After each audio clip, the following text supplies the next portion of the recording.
from the list of those present. I mentioned it to Melissa, and she will add him in. And with that change, I'm looking for a motion to approve. Motion to approve. Chris Wilson, seconded by Carlos, you weren't here. Oh, no, here, sorry, yes. Okay, Al Career is the second. Okay, all those in favor?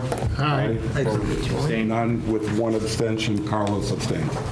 Okay, I am going to move the approval of warrant to a later point of the meeting and go right into the eligibility period, schedule of deliverables update, and Josh Altman is going to handle that.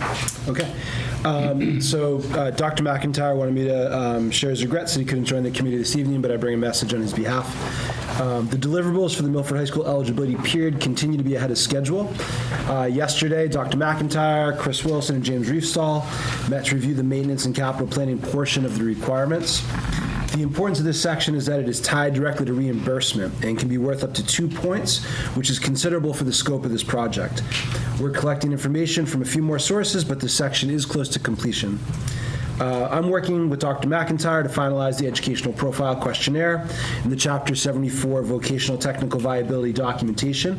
We expect that to be complete within 2 weeks' time.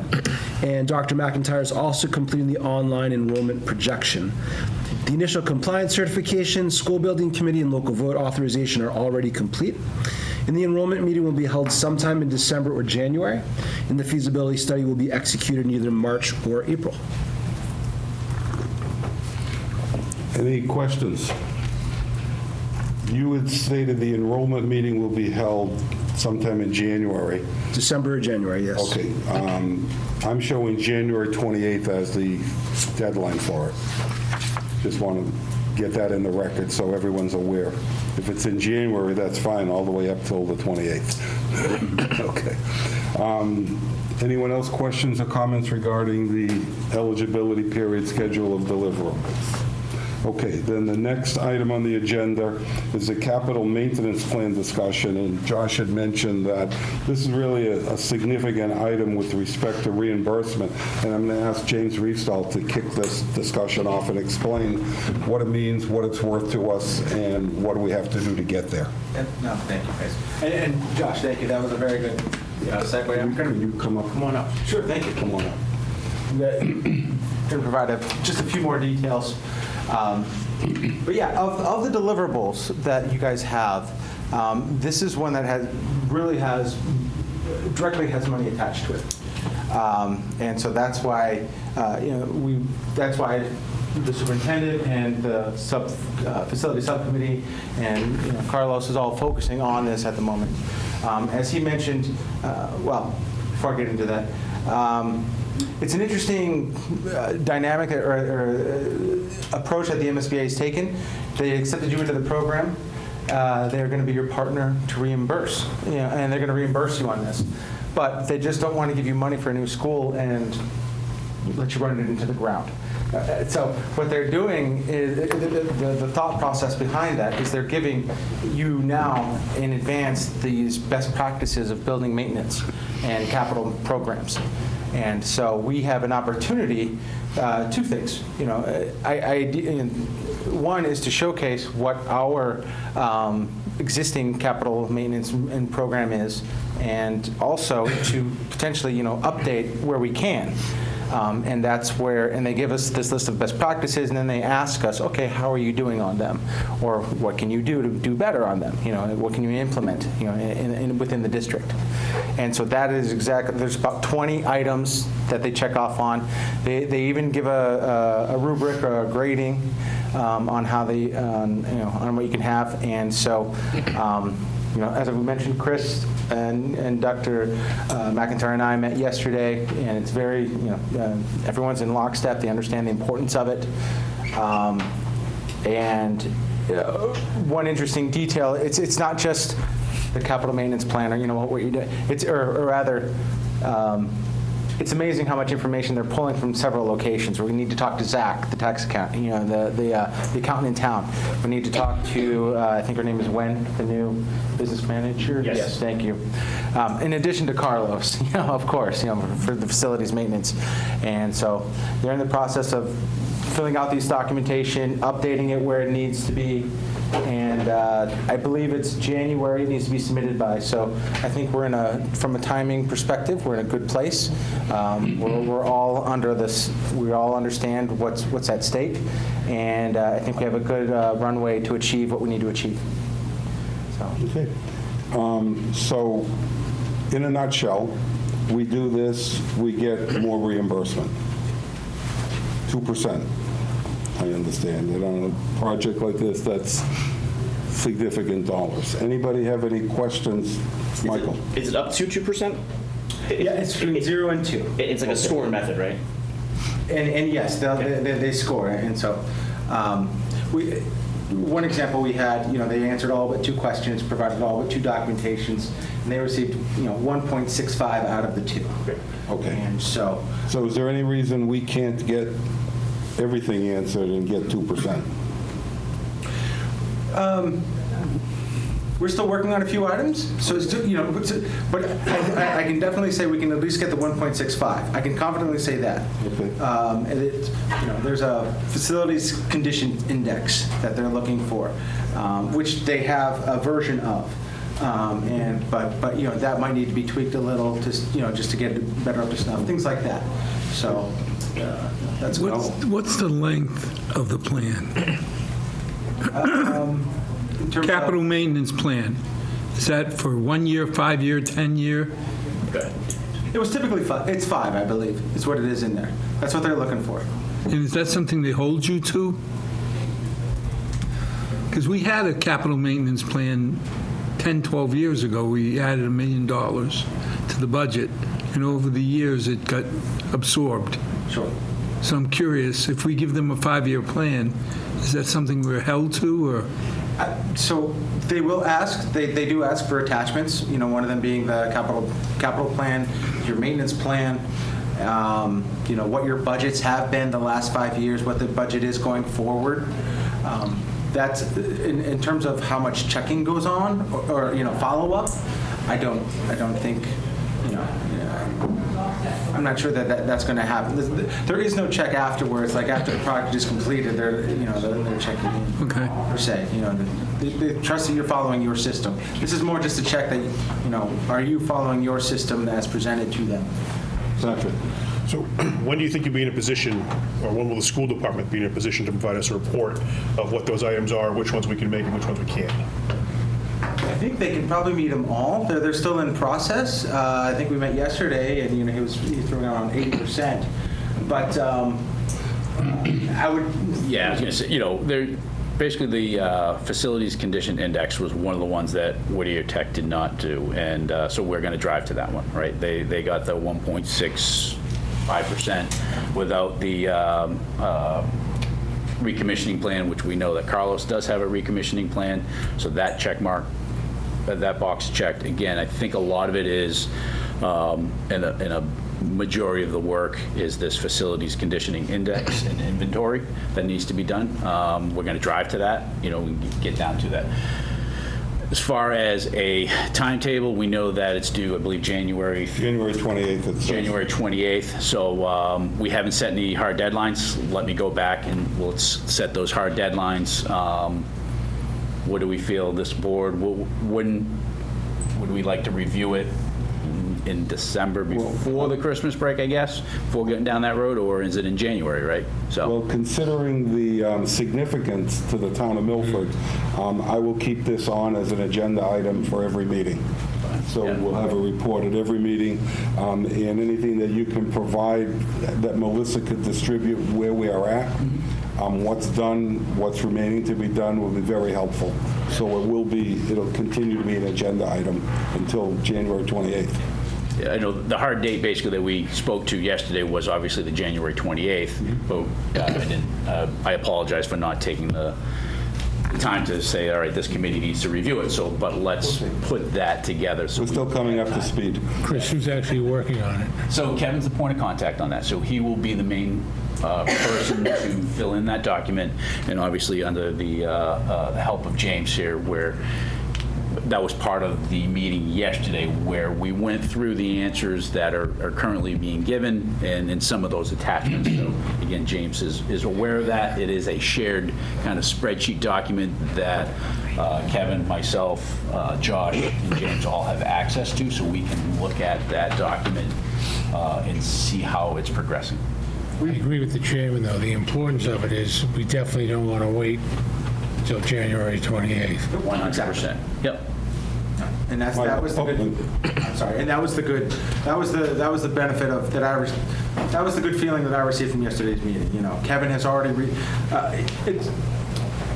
the form is really, I broke it down to, you know, yes, no questions, narratives, and attachments. And so, you know, Kevin is excellent. You know, the yes, no's are easy enough. Kevin's excellent with the verbiage and knowing how to respond to that and or getting those answers. And what I felt most concerned with were you know, him reaching out to the business manager, to the town for capital planning and things like that. And he's already made those outreaches. So that was. Thank you. Michael. To everybody's point, this is super important. I would like to see if James could augment and help us make sure we're completed, you know, sooner than later, right? And so I'm going to get to that in a minute. okay, we'll pause there then. That's exactly why the warrant was pulled out of order. Okay. Anything else regarding capital maintenance plan discussion? So that'll be a standing agenda item. The reason I pulled the warrant out of order is because, if anybody has seen it, we are a third of our budget through 2 months into the project. And the reason for that is because James has been working specifically on this mostly to make sure that nothing gets missed.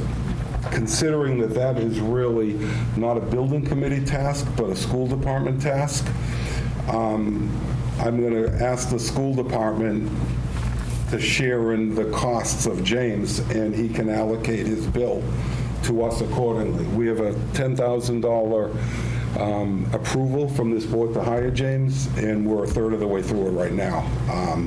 Mainly because of school committee or school department tasks that he's been, but we want to share him. I mean, it's clearly for the goodness of the community, but they have a much bigger budget than we do. And they get the message, and we'll figure out how to allocate going forward. So with that, we have two warrants. One is the only item on the general warrant for $3,504. I'm looking for motion to approve warrant number SBC 1. Moved? Second that. Second. Second, Michael. All those in favor? Aye. Okay, so that's unanimous, and I'll send it around for signatures. Jonathan, Yes. do we have an idea of what that budget's going to really be? You're saying we have $10,000. We're a month in, we already spent $3,500. No, because of cost sharing. Doesn't matter why. We expect that we'll be on the 10,000. We expect that in the end we'll be there, that we will With not- everything? Yeah. Okay, because I'm less Right. worried about how we allocate the bill, but that we have enough money No. under the allocation. We will, I've discussed it with James. This was a particularly high bill cycle because of getting up to speed, and B, doing an awful lot of work directly for the school department, which again, we all have a common interest, but it really was not building committee tasks. Okay? And the other warrant we have is for Melissa for the minutes recorder and email and everything else for $307.40. So moved. Discussion, motion? Michael, second. Yeah, second. Mitchell, and all those in favor?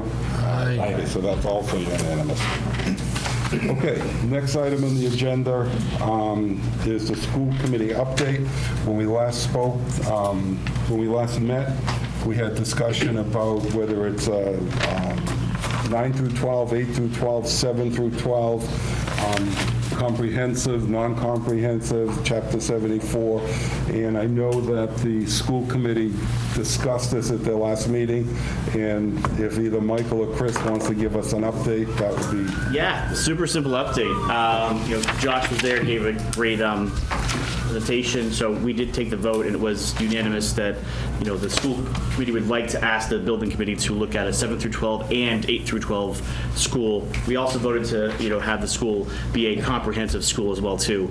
It was all of a 25-minute conversation. It was very quick. We've been talking about this for a long time, so it was very well done. So that's good. The second update, super minor. Technology. I met with a technology group.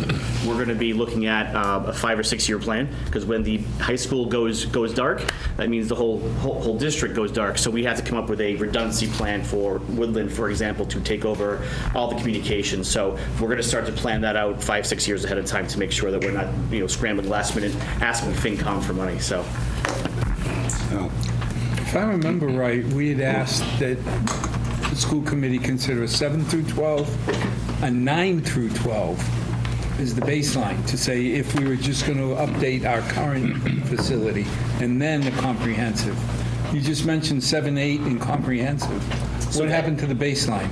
Yeah, so the SOI was 8 through 12, and so since we're... Baseline was, I believe, 8 through 12 when we started. Yeah, so They had already, we But submitted it's a 9 through 12 now. but the SOI. statement of interest is a... statement of interest 8 was through for 8 12. through 12. Okay. So we're not even looking at the possibility of 9 through 12. From the school perspective, not this time. And that's just based on the enrollment projections, right? So the way that we presented it to school committee was 7 through 12 gets us the most space. And we know that we need the most space currently because all of our schools were filled. And we also said we're looking to do the comprehensive program because we're looking to, add on education within the trades. The 7 through 12, we know that if it becomes a $1 billion project, we can roll back from that. So again, our hope is to start with the 7 through 12 configuration in hopes that we can afford it. And if we need to roll back, the school committee is okay with that. So, but we gave the kind of that jurisdiction to this committee to go from a 7 through 12 comprehensive high school. Can we not use the B word? Yeah, that B word. I got everybody's attention again. Hyperbole, it's called, right? Hyperbole. Got everybody's attention. It's not $1 billion. It's not Brockton. It's not $1 billion school. Yeah. But it's certainly pragmatic by the time we get the feasibility study to be looking at 7 through 12 as well as 8 through 12. And that's after we get through eligibility, that's next. Any other questions or comments regarding the school committee update? Do you have any other comments? I think that captures it. Okay, great. Everyone's all set? James? You tickled something, and I just remember, so when we were building Woodland, Jonathan, we didn't have an IT director at the time, I believe, so Jonathan was taking that on, and I just remember you were very much involved with the technology piece and planning for the future, and I don't know if there was a two-way street that you made sure that they were happening between the high school and Woodland, but I know that the high school was the focal point and the hub. Anyway, I just... Yeah, we could talk about that offline. I don't think it's important at this moment. Okay, next item on the agenda is new business. Any new business? Any old business? From the new business side, whether it's a conversation for now or in the future, just as far as I'd like to talk more on using James for the maintenance and the cost side of it. I think there's a lot of conversation that needs to happen just based on our school budget right now. No, I agree. That we have set aside for... All I'm asking, and the reason I brought it up was because we have a very limited budget, yet we know he brings a very valuable resource to the town of Milford, and I'm suggesting that the school department contracts with him separately for school department tasks. Michael? So I will speak for Kevin. Thank you. Right now, he's going to say the budget is extremely tight, and he'll push back as he Not as should. tight as ours. This- Fair. You know, So we do need to bring it back to the committee, have a discussion. So we will. we'll get there. Yeah. We'll get there Yeah, somehow. definitely, this needs to be a longer conversation. Rick probably has money in the selectmen's account. Select board. For the goodness of the town. Somehow we'll get there, I'm sure. Right. Okay. That's, okay, new business, old business, then motion to adjourn. So moved. Michael, second. Josh, all those in favor? All right, we are adjourned. Thank you. Standing.